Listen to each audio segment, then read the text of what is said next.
भारत तिब्बत मैत्री संघ रवि राय स्मृति सम्मान 2023 को तिब्बत मित्र डॉक्टर माधवी संधानम गांधी सोंधी जी को उनके स्वतंत्रता, न्याय और विश्व बंधुत्व के भावना को सम्मान करते हुए, समर्पित करते हुए गौरवान्वित महसूस करती है। माधुरी संधानम सोंधी जी का सम्मान आदरणीय अध्यक्ष श्री प्रफुल्ल सामंत राय जी से आग्रह करते हैं करें।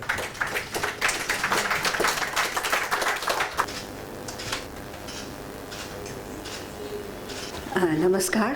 My pranams to all people assembled here, especially to Professor Anand Kumar, Dr. Manoj Kumar. I'm sorry I can't repeat all the names of the people on the desk, but we have all come here in memory of the late Sri Ravi Ray, and that is what unites us all. I am deeply honored at excuse my English, but I can't. No, please carry on. I am deeply honored at being selected for the 2003 Ravi Ray Award, commemorating, as we've just heard, a most stalwart supporter of the Tibetan cause for over half a century, a very principled and sophisticated leader with versatile interests. I would like to spend some moments recalling some of Ravi Ray's many achievements. He was, of course, a brilliant academic, a student activist, was co-founder of the Socialist Party with Dr. Ram Manohar Lohia. But I will confine my account to his stints in Parliament from the 60s onwards. An MP seated in the opposition benches may occasionally influence the tenor of debate, but he's not usually in a position to deliver results, except perhaps indirectly. The public judges the MP more by the issues he or she raises, often uncomfortable issues which the government of the day would rather forget about. And Tibet as a political issue belonged in this category. The Indian government, thanks to a series of political miscalculations before and after the Chinese entered Tibet, paid a heavy price with the ensuing militarization of our northern border. At the same time, it responded with warmth in welcoming His Holiness the Dalai Lama into India, and it was remarkably efficient in the rehabilitation of Tibetans seeking refuge in India, whether in terms of housing, education, employment, or whatever. And most significantly, it accepted the setting up of a Tibetan parliament in exile in Dharamsala. The writ of that parliament didn't reach to Tibet, but its debates and resolutions were recorded on cassettes and smuggled into Tibet. I speak to you today in the first person, but as some of you might be aware, publicizing the political issue of Tibet, that is the violent takeover, unjustified takeover of one country by another, was a joint enterprise between my late husband, Professor M.L. Sondhi, and myself. And if I may share a personal confidence, it also played an important part in our deciding to get married. So thank you, Tibet, for that. Speaking for myself, I first became aware of neighbor Tibet around the time of the New Delhi Asian Relations Conference held in 1947, where Nehruji and Mahatma Gandhi were both in attendance. It was a time when the independence and division of India were on the table, but exact dates and details were yet to be fixed. I was myself then at boarding school in Murree, which is a hill station near Rawalpindi, now in Pakistan, but I learned of the conference from my college-going sister, Malati. She was assigned as a guide to the Tibetan delegation. That personal angle stimulated my interest in this country across the Himalayas, and it sharpened a decade later in 1959 when news broke of China's invasion of Tibet. By that time I was at Oxford, and this event was the subject of animated discussion among staff and students. There were Asia specialists, Buddhist scholars, die-hard modern secularists opposed to all religions, but with belief in the rights of individuals and of nations. And soon we got news of His Holiness's escape into India. In those days, except for some strategic thinkers and academics, the public at large knew very little about Tibet, about her culture, religions, her status, even within the international system. There were some popular books, one by mountaineer Mallory, who had climbed Everest, traveled in Tibet and met His Holiness as a young child, and the other was a fantastical tale by somebody called Cyril Hoskins. It was all imagination, but it stimulated interest that there's a place called Tibet somewhere. Returning to India 4 years later, I met and married M.L. Sondhi, then reader at the Indian School of International Studies. A UPSC topper, he had resigned from the Foreign Service, his chief discontent being the Indian government's failure to help protect Tibet's sovereignty.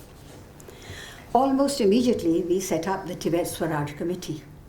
We published and circulated a Tibet newsletter and began holding demonstrations calling for Tibet's freedom.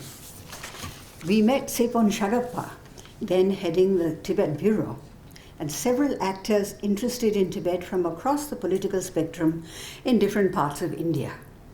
We also knew Tibet sympathizers inside the ruling Congress, such as Lalit Sen and Venerable Kushik Bakula.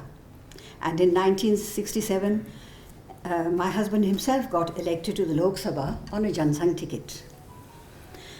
I can't resist telling you about a demonstration we organized in the late 60s outside the Chinese embassy, when news had come of China's mistreatment of 2 Indian diplomats from the Indian embassy in Beijing while they were having their cultural revolution. What we did was we took with us several donkeys hired from a Kotla Mubarakpur dhobi, and they had placards run from their necks declaring them to be the carriers, if not embodiments, of Mao's thoughts. Some Delhi University students had also come to protest, so we joined forces, and we had a good demonstration. So altogether, the students forced open the embassy gates, they entered the lawns, they pulled on the Chinese flag, tore it to shreds, and distributed the pieces as souvenirs. Not very non-violent, but it was a protest. In the meantime, the open gates allowed the donkeys adorned with the Mao placards to enter the embassy grounds, and they began cropping the grass. And those people inside didn't know how to get them out, so we had to call on the dhobiwala finally to bring them. As you can imagine, this combination of students and donkeys made a very colorful event, and it was picked up by the national and international press. It was among the first major demonstrations outside the Chinese embassy, and it marked the beginning of the end of Hindi-Chini Bhai-Bhaism. His Holiness the Dalai Lama also reached New Delhi at about that time to express support for India.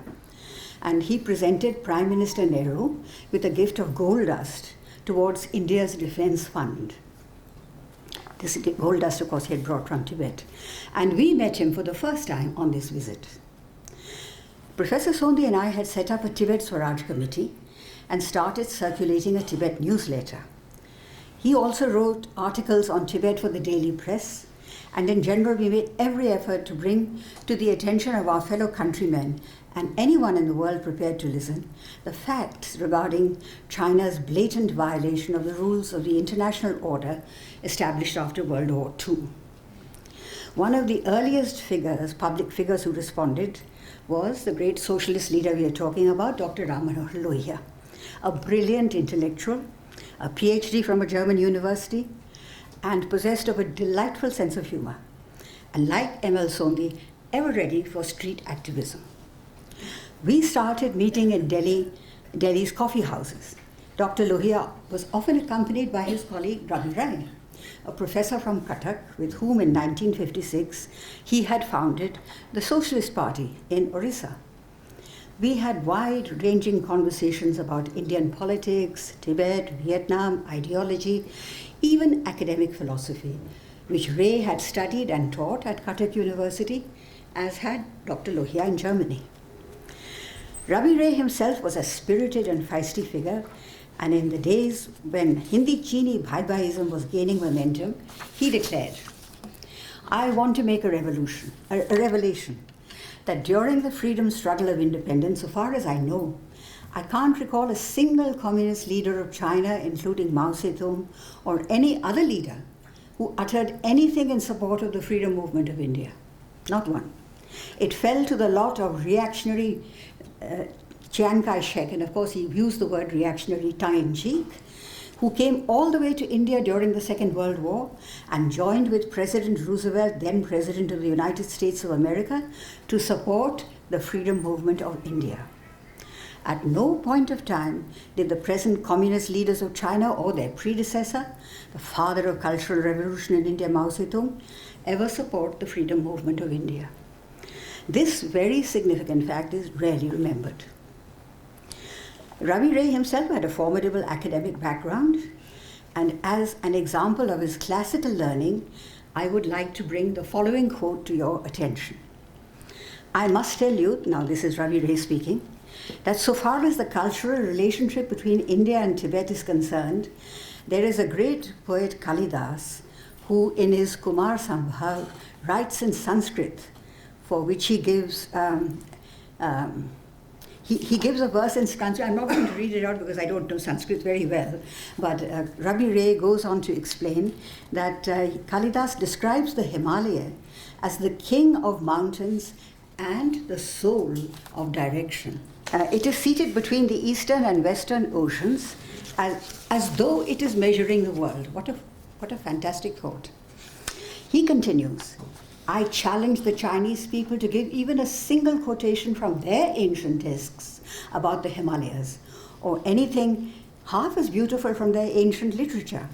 In other words, what he's arguing is that if China's poets and writers have never even been aware of the Himalayas, how can she lay claim to the highest and the most beautiful mountain chain in the world?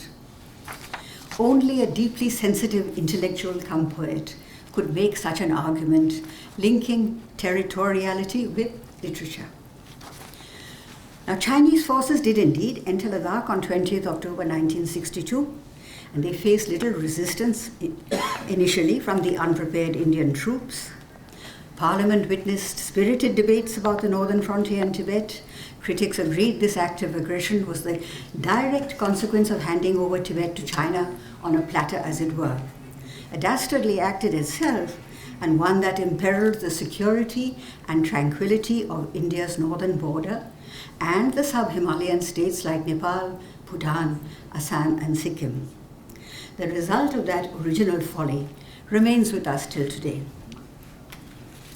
Now, coming to the 1967 elections, for the first time, a sizable number of opposition candidates got elected to the Lok Sabha. Amongst them, of course, Dr. Ram Manohar Lohia, Meenu Masani, Iraj Sherian, Atal Bihari Vajpayee, M.L. Sondi, and he whom we are honoring today, Sri Ravi Rai, then a member of the National Executive of the Socialist Party and its General Secretary. Parliamentary debates on India's defense and security were lively, thanks to the opposition, especially with regard to our northern frontiers. All the while, Professor Sondhi and I continued with activities aimed at bringing the issue of Tibetan independence to the attention of the general public, and we attended a series of international hearings on Tibet held in London, Bonn, Japan, and New Delhi, where Ravi Ray was also an enthusiastic and articulate delegate.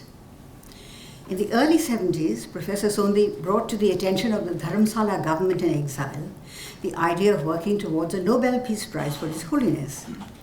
He himself was one of the official proposers, and as we all know, a decade later, the campaign came to a successful conclusion when the Nobel Committee conferred the prize on His Holiness. However, so inside Tibet, however, where the Chinese are in full control, problems are still far from solved. We have many miles to go and must invoke the spirit of a Ravi Rai to keep the wheels running and carry the movement forward. I thank you all for your kind attention and once again express my deep gratitude for the great honor of being selected for this very prestigious Ravi Rai Award.